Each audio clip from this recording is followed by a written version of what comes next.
Welcome back to the channel, everybody. Thanks to all of you, this channel has given me a wonderful opportunity to explore, review, and feature all kinds of watches. Thanks to all of you, I have been blessed to work with so many brands that have sent me watches to feature on my channel. When you get a chance, please go back to watch some of those videos to see the watches that I'm talking about. And I very much appreciate all of the brands that have been supporting the channel. I often post affiliate links and discount codes. They're affiliate links provided by the brands directly. Most of the time though, I'm sharing affiliate links from AliExpress and Amazon watches that I've personally bought. When you use my links to make a purchase, I sometimes receive a small commission, but it doesn't cost you more. The commissions are small, but they do add up. And when they do add up, I use that money to buy more watches to feature on the channel. But like many of you, I'm always on the hunt for a great deal. I like shopping for watches. New or used, I don't care. If I like it, I like it. And I've shared some of my finds in the past.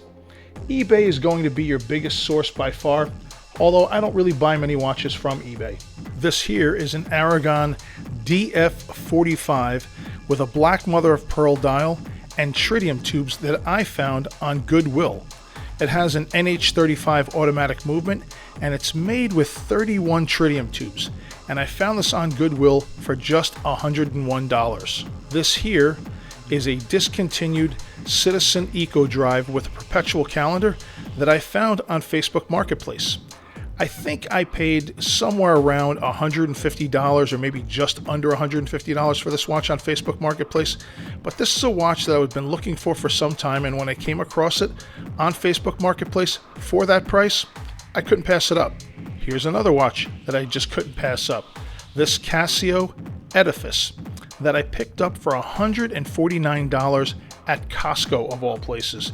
You go on Casio's website and this watch is listing for $280. It's solar, it's Bluetooth, and on Costco it was just $150. And very recently I picked up this Oceaneva Tenuous. This was a great deal. $350 for a Solida Swiss automatic movement, and with my code WTT I got 10% off my own purchase, so this watch was actually $314.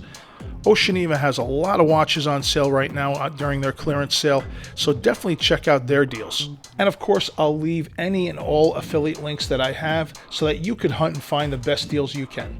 If I have a discount code, I'll share those as well. And that's my thing. I'm not on the hunt for anything specific.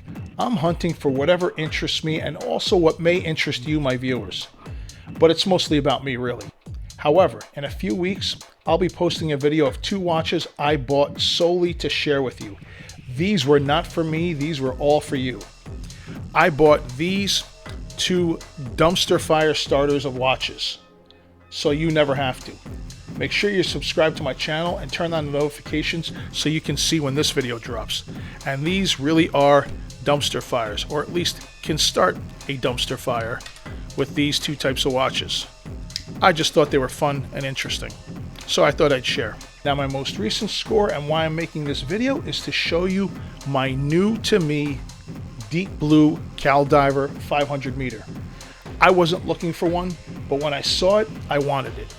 And I found this on a site called Vinted. Never heard of them before, but I started seeing commercials for it, so I checked it out and saw this watch. The cool thing is you could suggest a price, kind of like Chrono 24. I saw in the pictures that the watch was heavily worn. I shared my opinion, I made an offer, and it was accepted. You don't find this model very often. There's 2 selling right now on eBay, one for about $500, the other for around $650. Albeit, those are both in much better shape than mine, but I got mine on Vinted for just $80. Now before you go running off to Vinted, a word of caution. Do your homework. I spotted a few fake Casios on there. The manga that came out a few years ago are counterfeits on there. Some will also describe their watches as new, but in the photos, you can tell that it's not. I messaged one seller and said, it's not new. I could tell it's used. He responded, it's factory refurbished. Okay then, it's not new, it's factory refurbished. Plus his photo showed he removed links and sized it. You're not going to go through the trouble of sizing a watch if you're not going to wear it. So it was refurbished and it was a used watch. No thanks. But back to this watch. This seller was cool. Rob H761. He told me it was his dad's watch who passed away and he had a few watches. He's keeping a few and selling the rest. I told him about my channel and I told him I'd give his old man a shout out. His father was Gregory Lee Hillis. One photo is him taken in the DMZ 1968 and the other is a pic of father and son. Thank you very much, Mr. Hillis, for the watch and thank you for your service to America. When I bought this watch, I had plans to restore it, but no plans to sell it. I wanted this watch for its legendary Miyota 9100 movement and its 5 complications. I'll get into that later. I contacted Deep Blue about parts and if they knew much about the watch. They figured the watch was from 2012 and they have a few parts for it. But when I got this watch and saw the condition that it was in, I just couldn't restore it. When I saw these scratches, scuffs, and gouges combined with the motif of this watch, the red, white, and blue, and the flag covering the movement, and now seeing Mr. Hillis, knowing he was a veteran, there's no way I'm restoring this watch. This watch was definitely no safe queen. This watch was on his wrist, and a lot of all the scuffs and scratches and gouges were part of his life and tells his story. To restore this watch would be like erasing a small piece of history. So if anything, maybe I'll fill the pip with some Lume. Otherwise, it's staying pretty much as is. And I can leave this watch as is because just look at how it's running. This is possibly a 14-year-old watch. Over 14 years, a Panerai or Breitling should have been serviced 7 times and overhauled 2 to 3 times with another overhaul just around the corner, according to Panerai and Breitling's website. Meanwhile, this clearly well-worn Deep Blue is still humming. The only thing I did to this watch since I got it was I ran it in a sonic cleaner for a few. That's it. Let's quickly go over the dimensions. I measured the watch at 45.5 millimeters, a lug to lug of just over 54.5 millimeters, a thickness of 17.5 millimeters, a lug width of 24 millimeters, and that non-tapering of this bracelet helps control this 272 gram watch on wrist. There's a lot of mass this bracelet is trying to contend with, and it does it very, very well. Deep Blue thinks this watch is around 14 years old, and I can see that. Aluminum bezels were a lot more prevalent then versus today. There's no quick release spring bars to this watch, only a few positions of micro adjust, and no on the fly, but there is a diver's extension. But this thing is overbuilt and made to last. Just look at the scissor clasp, for example. It is as tight as the day that it was made. You would think that there would be tons of play after 14 years of wear. The bracelet uses 5mm links. They're also held by double-ended screw pin links. So this thing isn't going anywhere. The exhibition caseback does use a mineral crystal, but it is stout. Deep Blue does dress up a few of their models and calls them the Patriot models. Going back, this could be one of those editions, and why you see here there's a combination of the Deep Blue logo and Old Glory. I don't know how many were produced, but this is serial number 103. We turn this watch to the side and you can see the aggressively turned down lugs, along with a screw down crown and a screw down pusher. The pusher at 2 o'clock may resemble a compression or helium escape valve, but it's not. Unscrew the pusher, and what it does is it manipulates the month sub-register at 3 o'clock.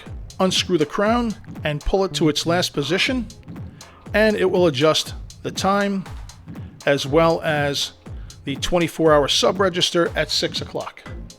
One push in and you can adjust the date wheel as well as the day of the week at the 9 o'clock sub-register. Push it in one more time and that allows you to wind the watch, but in addition to winding the watch, this watch is equipped with a power reserve meter.